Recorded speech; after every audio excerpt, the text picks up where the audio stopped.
So you play this evil Greek god who's kind of like the fallen angel. How do you humanize this larger-than-life character to make it real and relatable to you? Well, I meant for one thing, from the earlier film, I thought it was a little too big, so with Jonathan I wanted to make it a bit more, and with Liam just to make it more natural. So just the way you deliver the lines, I think the gods, in a way, they're kind of extensions of human beings. Yeah. They may be immortal, but essentially they feel and think like human beings. I think that's what I've always thought the Greek gods were, in a funny way.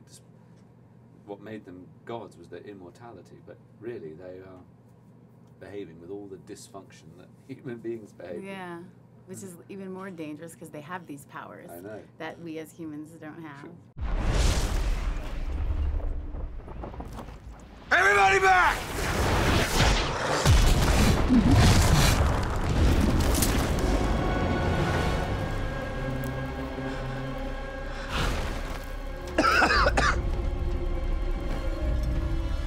You betrayed our father. He betrayed me by choosing you.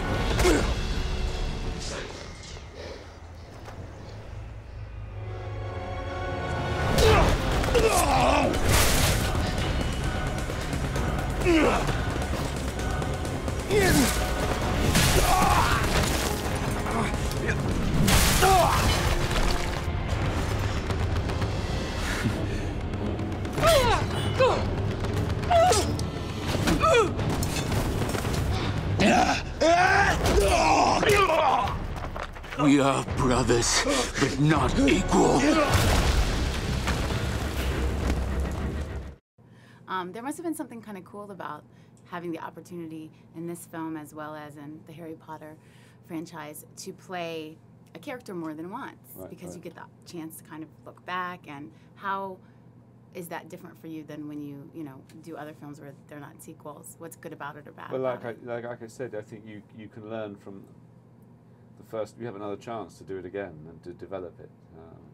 So as long as everyone working with you is working, you're all agreeing on the same thing. But and it's like, I mean, Jonathan Liebesman, who directed this, really wanted our ideas about our moments. Liam, myself, with Ares, Edgar Ramirez. So if the director wants to explore something, in this case I think it was really good that he wanted to get the feel of the sort of the brotherly bond and the disappointment. Yeah. And the film has to have all its spectacle and its explosions and fights, but I think he was also interested in the intimate detail of relationships, just in little moments, even if it's in a close-up or a reaction.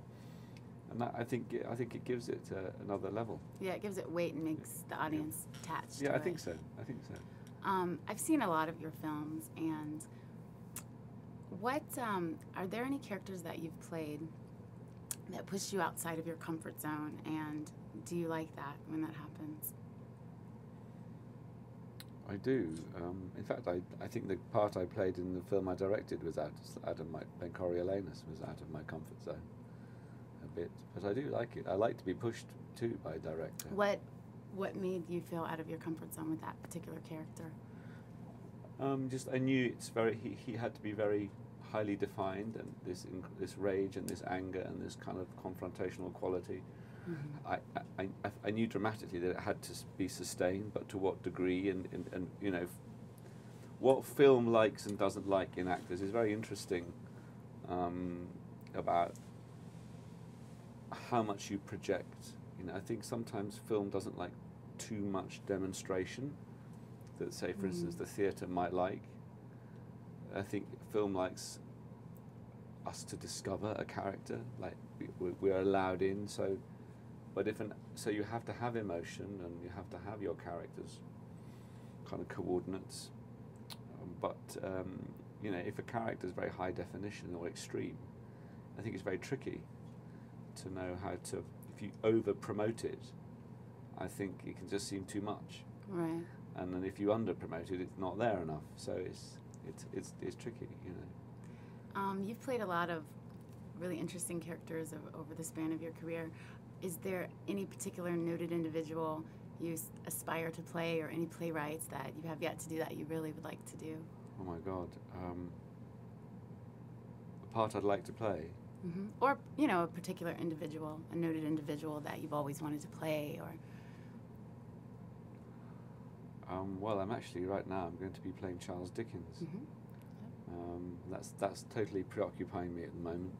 Yeah. Was that something you had always wanted to do? No, it wasn't. It wasn't, funnily enough, but now it is. Now it came, I read the script, and I loved the script. It was the story of the Ellen Ternan, who was his mistress for some time, and I just was fascinated. And as this has gone on, I've become totally immersed in the life of Dickens, and he's a complicated man. Yeah. Mm. But I don't know. I guess the best thing is when the script you hadn't thought of arrives with a character you never imagined, and that's totally fresh. There's so many well-known parts, certainly in plays and things, that actors talk about wanting to have a go at, like Hamlet or something. But a real live, living person, off the top of my head, I can't think right now. Well, thank you. I'm saddled with Charles Dickens. Oh, well, we'll take that. We'll settle for that. Well, thank you very much. It was good to talk to you. Lovely to talk to you too. And I look forward to seeing you in Who else Charles have you talked to?